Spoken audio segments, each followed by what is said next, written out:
OK, ben bonjour. Là, dans la vidéo d'avant, je t'ai expliqué d'où sort la formule d'air, l'air d'un disque pi fois le rayon au carré. Ce que je veux te rappeler, c'est ton PEMDAS.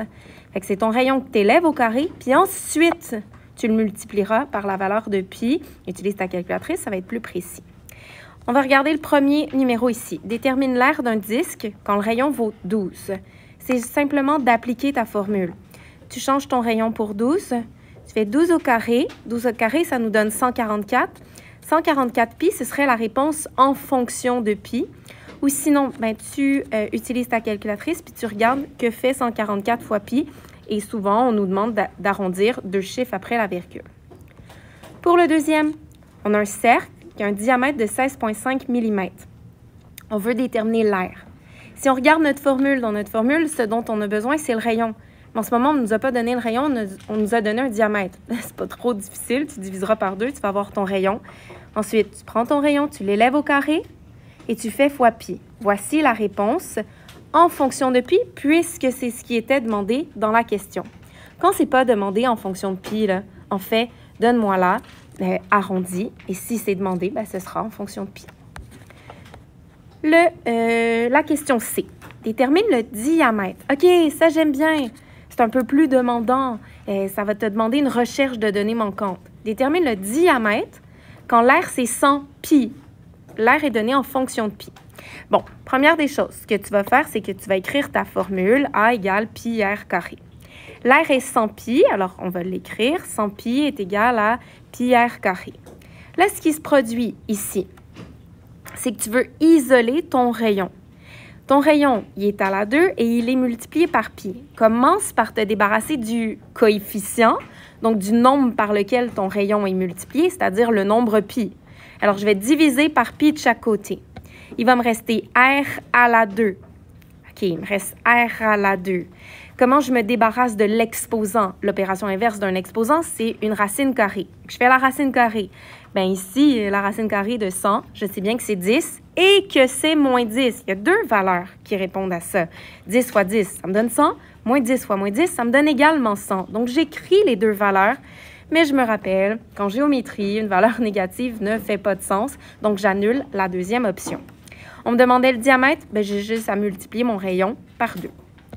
On y va pour le D. Détermine la mesure d'un rayon d'un disque dont l'air est de 545. OK, ici, la réponse n'est pas donnée en fonction de pi, contrairement à tantôt. Donc, tu vas voir très probablement que ma réponse ne sera pas aussi mignonne que tantôt. C'est pas grave, on arrondira, là, il n'y a rien qui nous fait peur. Alors, l'air s'obtient en faisant pi fois le rayon à la 2. L'air est 545. Alors, j'ai 545 est égal à pi r carré.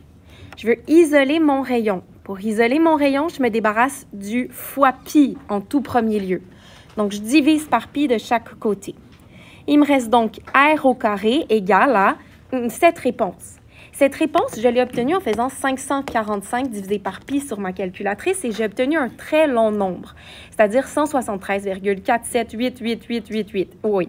Bien, sur moi, ma démarche papier, j'écris pas tout ça, mais je conserve cette réponse sur ma calculatrice. D'accord? Puis ensuite, je ferai la racine carrée de ce nombre conservé sur ma calculatrice. Et la racine carrée, ben, ça nous donne un nombre positif et négatif. Encore une fois, la valeur négative ne fait pas de sens ici. Qu'est-ce que je voulais dire par ce point d'exclamation puis le environ égal? C'est qu'à partir de cette étape-ci, c'est vrai qu'on pourrait dire environ égal parce que je me suis déjà mise à arrondir. Écoute, tu le mets pas, je suis pas trop regardante là-dessus. Je trouve que ça ajoute une lourdeur un peu à notre démarche. Fait que moi, pour ma part, j'en mets pas. Il nous en reste deux derniers, on lâche pas. Détermine l'air d'un disque dont la circonférence est de 50,8. L'air. OK, je vais juste revenir à l'air, c'est pi r carré, l'air d'un disque. J'ai besoin d'un rayon. On ne m'a pas donné le rayon, on m'a donné une circonférence. Ah oui, mais avec ma formule de circonférence, je pourrais retrouver mon rayon. Alors, toute première étape, j'écris trouver le rayon. La circonférence, 2 pi r. La circonférence, c'est 50,8. Je vais diviser par 2 pi et j'obtiendrai mon rayon. Je t'ai fait une petite image de calculatrice. En fait, j'aurais pu aller la reproduire, cette belle image de calculatrice, en haut dans le problème, quand je t'ai dit que je voulais que tu conserves ta précision. C'est pourquoi ça? C'est parce que quand je fais 50,8 divisé par 2pi sur ma calculatrice, quand je suis dans ce calcul-là, j'obtiens 8,0850711109. Mais j'ai juste écrit 8,09 sur ma feuille. Je garde la longue réponse sur ma calculatrice. Et c'est cette longue réponse-là que je vais élever au carré, à la 2, et qu'ensuite je vais multiplier par pi. Fois pi. Fais attention, ton PEMDAS, là, il dit commence par tes exposants, puis ensuite multiplie dans cet ordre-là, quand tu es devant juste l'application de la formule. Alors voilà, on a notre aire du disque de cette manière-là.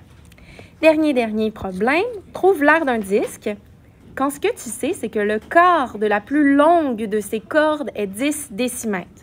Bon, on va se rappeler c'est quoi une corde. Alors, la corde dans un disque, c'est un segment qui passe par 2 points du disque ou du cercle. Alors, j'ai des petites cordes, mais la plus longue des cordes, c'est celle qui va passer par le centre. Donc, la plus longue des cordes, c'est le diamètre, en fait. Fait que tout ça, c'est juste une façon bien poétique mathématiquement de te parler du diamètre. Fait que le quart du diamètre vaut 10, ça veut dire que mon diamètre vaut 40 et donc que mon rayon vaut 20. Puis ensuite, j'applique ma formule 20 à la 2 fois pi. Je peux donner ma réponse en fonction de pi. On ne l'a pas précisé dans la question. Donc, on voulait notre réponse arrondie. Merci, bonne fin de cours!